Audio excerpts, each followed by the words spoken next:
part of what sovereignty and frictionless sovereignty is wanting to explore is how sovereignty has migrated from essentially a colonial model of state formation that was exported globally from Europe, and our common sense understanding of sovereignty as isomorphically mapped onto a nation state territory and the rules, regulations, and rights therein contained that are necessary for states and governments to enter into agreements with each other and in international organizations, despite the ideal correspondence between land, territory, and state never really being or rarely achieved in practice.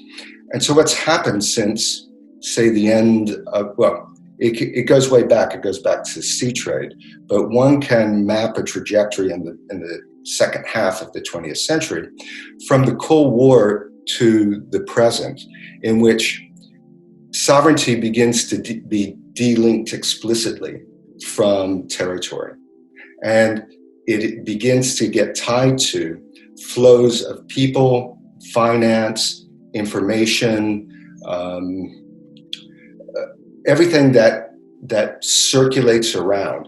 And frictionless sovereignty begins to emerge as a way of saying, I want to strategically engage or strategically distance myself from obligations and responsibilities of the state.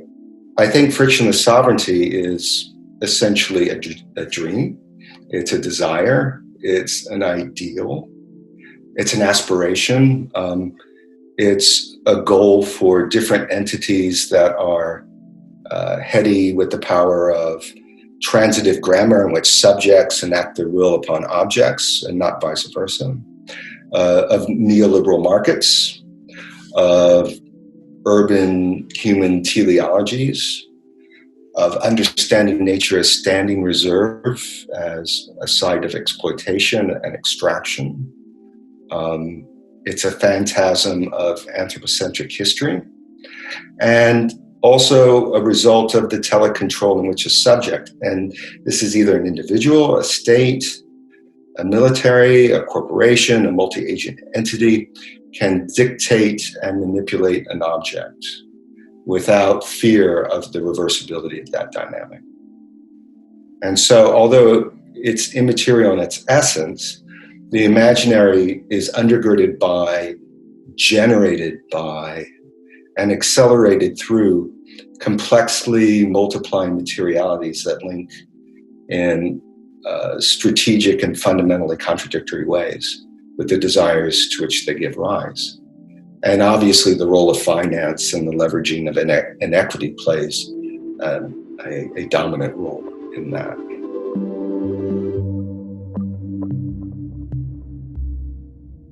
In the less frequently read second act of Goethe's Faust, and this is, I'm kind of drawing on a reading of Faust that was offered by Marshall Berman in his really excellent book, Everything That's Solid Melts into Air.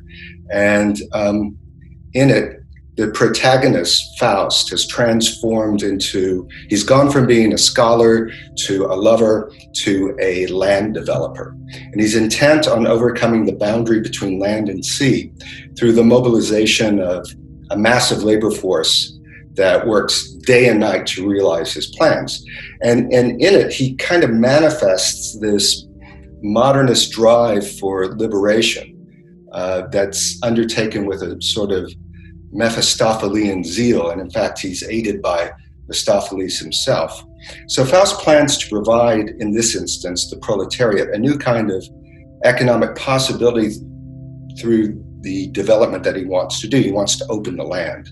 He says, I want to open space for many millions to live not securely, but free for action. And this links up with the theoretical term of Kulturtechnik, which was originally applied to agrarian techniques, but has since migrated to other forms of human endeavor, including large-scale land development projects, literary studies, media studies. So the Faust at the end of Goethe's play can be recognized in a lot of the large-scale engineering projects that are underway in the present, many of them taken up by the terraforming or the new normal projects at Strelka, including BRI and the Hong Kong-Macau mainland bridge project. I think, yes, sovereignty can be related to flows. Unfortunately, flows have force, and it depends on what sorts of entities are driving that force. Where's the force? How is it being applied?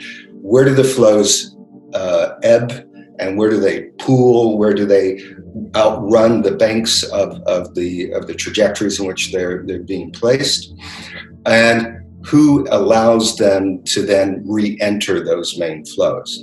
This is a very difficult set of problems because in a way, frictionless sovereignty depends on those flows.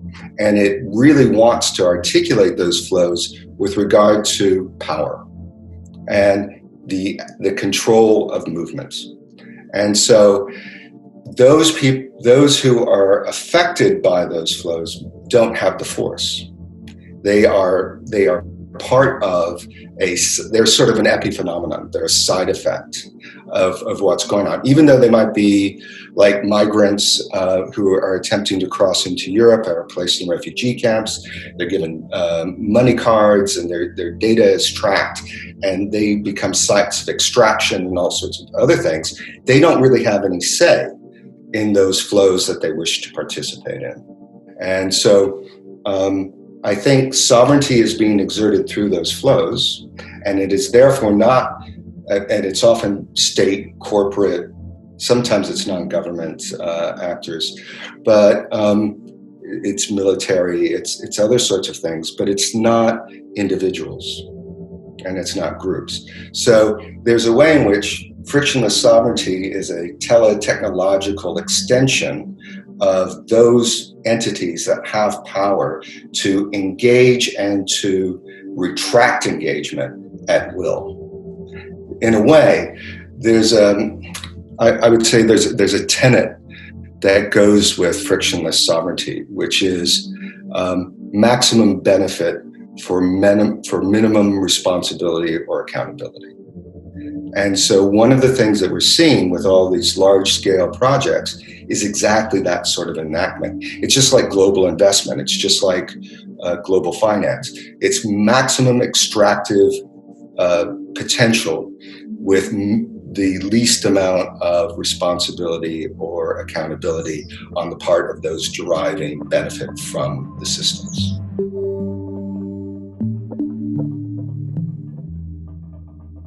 Absolutely, it's a new form of, it's an updated version of colonialism.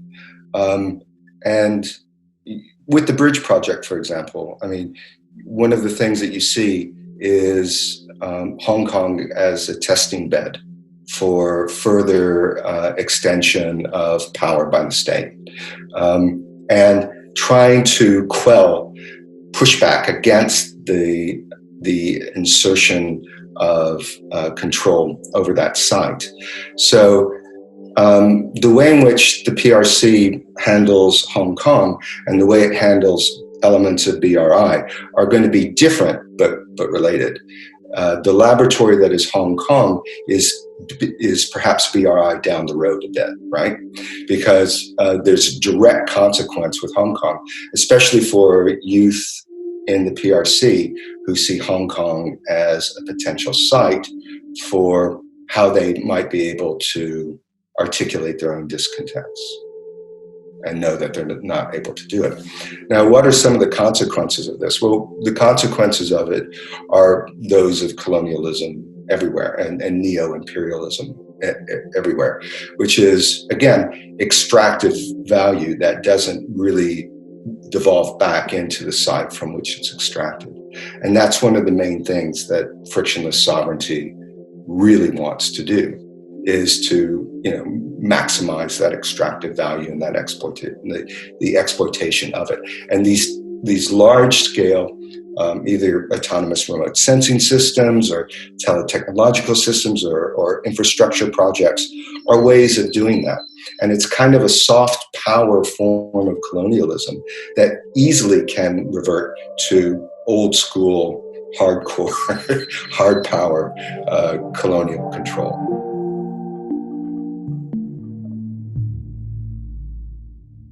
Well, the examples of colonialism past were primarily ones where it became economically unviable to continue it. That's where change occurs. And it doesn't really occur through the imposition of human rights or civil rights or the emergence of international justice. It's when it becomes economically unviable. It's just like slavery in the United States. Slavery was about to die of its own inadequacies until the cotton gin was developed. Once the cotton gin was developed, then slavery became profitable again. And once the economic viability of this kind of control and this kind of intervention manifests itself, then it will cease to try to pursue it. And I'm sorry, I'm sounding a bit pessimistic about the whole situation today, but I do think that that's really where the controls will change, unless there's another possibility, and that is, some of the issues around complexity, that the complexity of trying to keep it all going will make it impossible for it to continue, and it will collapse of its own accord.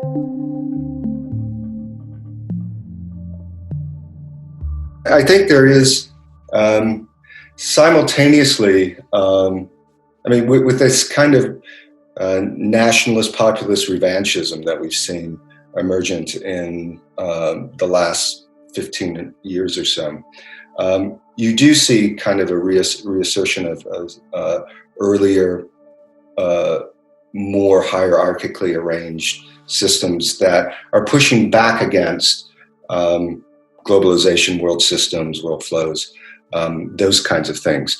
But it does so with a neo-romantic embrace of territorial boundedness and nation-state boundedness that has, and as soon as you begin to think about a nation-state being bounded and territorially controlled, then colonialism simultaneously undermines that because it's control over discontiguous territory. But it also reifies the power of the state by its capacity to reach beyond its borders and control things from a center. So that desire to go back to what is perhaps an earlier form of governance, it has a particular appeal at the moment, but current international systems don't allow for that boundedness to exist because borders are much more porous than people want to believe. They're porous to pollution. They're porous to, as we know, disease, and we're living through a moment of that. It's porous to a lot of things that it cannot keep bounded. A lot of the work that I've been trying to do over the last 8 or 9 years is really playing with this idea of the bounded entity and the protection of the bounded entity, the autos, the self. But the self can be scaled up to statehood, to corporations, to other sorts of, to communities, to other sorts of things. But also without the idea of the munus. The munus in political philosophy is the gift you receive from the community that you're a part of. But in exchange, you have obligations to that community. And so being in that means that there are only 2 kinds of entities that fall out of the munus: the sovereign and the beast, as articulated by Derrida. Right? So in those kinds of things, that which is not human doesn't fit into it. And that which is not human can include, as we've seen in the past, certain segments of what we would now identify as humans, like slaves and other sorts of entities. So that kind of bio-ontological categorization becomes the basis for thinking about what is the reciprocal relationship here. And that's where I see friction, again, with frictionless sovereignty, is trying to maximize that without having that reciprocal relationship. It's the idea that you can reach out and do anything that you want to anyone without that course of action being necessarily capable of being reversed onto you. Well, again, I think that ties back to the very bases of what we were beginning to argue, and that is a kind of what we might call a surenchère, which is a term that Derrida uses, which is a kind of repetition of a set of relationships. But with each repetition, there's an intensification. Of certain elements and a raising of the stakes.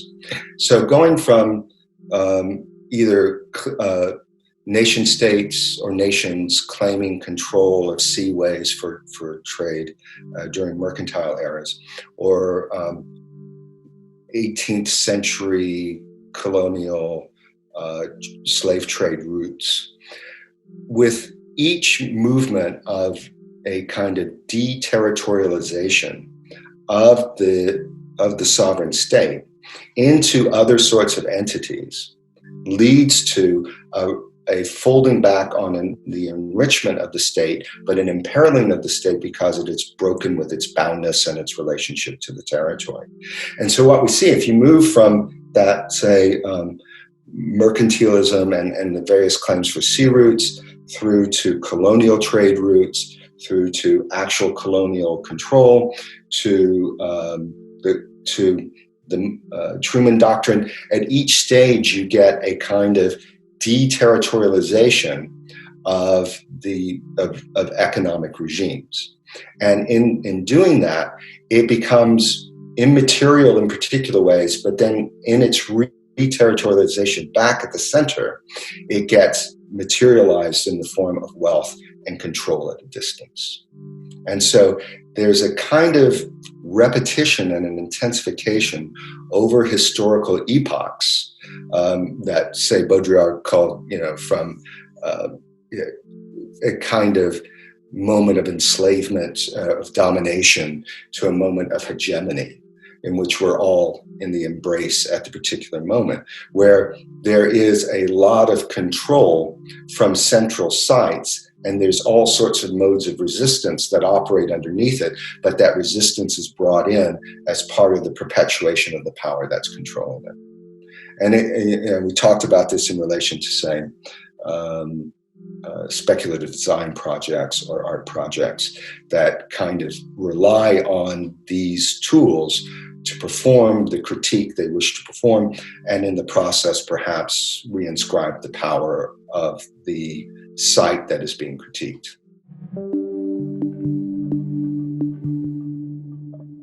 Yeah, that's again a really complex sort of question, because there's a way in which the rule is already urbanized, right? And that it stands in relation to the urban. The rule stands in relationship to the urban, in the same way nature stands in relation to financial systems as standing reserve. It is a site for exploitation, perpetuation, and grounding of everything that happens within the urban site.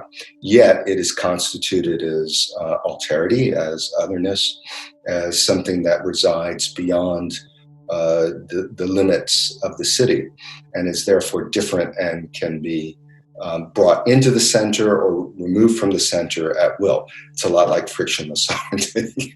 It has to do with, it becomes part of the center when it's convenient for it, and it becomes something else when it's not convenient for it. And I think, I mean, of course, as we know, the urban is scaled in very complex ways. And so it's almost it's almost nonsensical to speak of the urban as the urban, because our experiences of urbans of urbanization processes will depend very much on where we are positioned within it. And so the ability to enact political subjectivity becomes very much constrained by where one is positioned within urban formations and processes. And so I think one of the things that we see is a consistent development of human bodies as a site of both resistance and extractive value. And in a way, Black bodies become manifestations of borders. They are borders in and of themselves. And this isn't my idea. This comes from Ashio Mbembe, and it emerged in a conversation I had with him earlier in the last year. And so Mbembe talks about this idea of flows of people as sites of extraction, and he argues for an opening up of all African borders, which is beginning to happen across a number of nation states within Africa, that would allow for people to move, like the EU, across, but without any sense of bordering. But the thing is, the Black body, when it begins to enter other sorts of sites, becomes a barrier, and it is the mark of the barrier. And in a way, it becomes, as it has long been, a site of extractive value. And it becomes, in a way, those people that don't count are ironically the most counted because they're the most surveilled and the most tracked. They know exactly where they are and how many of them are at all times. But that's the only way in which they really count. They don't count in elections. They don't count in economic systems other than what can be taken from them and what they can give to it, not what they will get in return. The Black body is a metonym for any group that is rendered as ulterior. And I mean, although it's literal in some instances as Black bodies, yeah. but it's also applicable to a host of other kinds of communities, indigenous populations in particular, that are always the site in which all kinds of experimentation occurs. I mean, this happened too under colonialism, right? And people used to think of colonial sites as sort of historically past, right? That the cosmopolitan center was bound up in a progressive sense of modernity, and that it was futural, right? But the fact is that those colonial sites were often sites of experimentation, particularly experimentation of population control and hygiene and other sorts of things that, if those proved to be successful, were then taken up and brought back to the cosmopolitan center. So in a way, within the imagination, these were things from the past, and that the cosmopolitan center was going to bring them into the present and take them into the future. But they did so by experimentation there, in which those were actually futural sites. They were the labs of the future of the urban cosmopolitan center's potential future, right? I mean, the famous case for this is fingerprinting, right? That took place that was done first in colonial sites and then brought back and became an integral part of surveillance and policing and other sorts of things, right? So, I mean, they were always sites of experimentation. So it opens up some very serious questions about where does the urban exist? What is the imaginary of the urban? A lot of, in the Frictionless Sovereignty dossier that I'm assembling now for Boundary 2 online, I've done a piece with the geographer Abdul Malik Simon. And Malik is in charge of a research group that's called Urban Human Forms. And we started to play with the idea of what falls out of that category. What falls out of the category of urban human forms, either materially, intellectually, imaginatively, economically. What falls out of that domain? Bioontologically, what falls out of that domain? And in a way, everything that falls out of that domain is the ground upon which urbanism occurs. And so without that otherness, without that alterity, without all of those other sites upon which a teleology of urban human existence is constructed, without all the things that flow into that, we wouldn't have that teleology.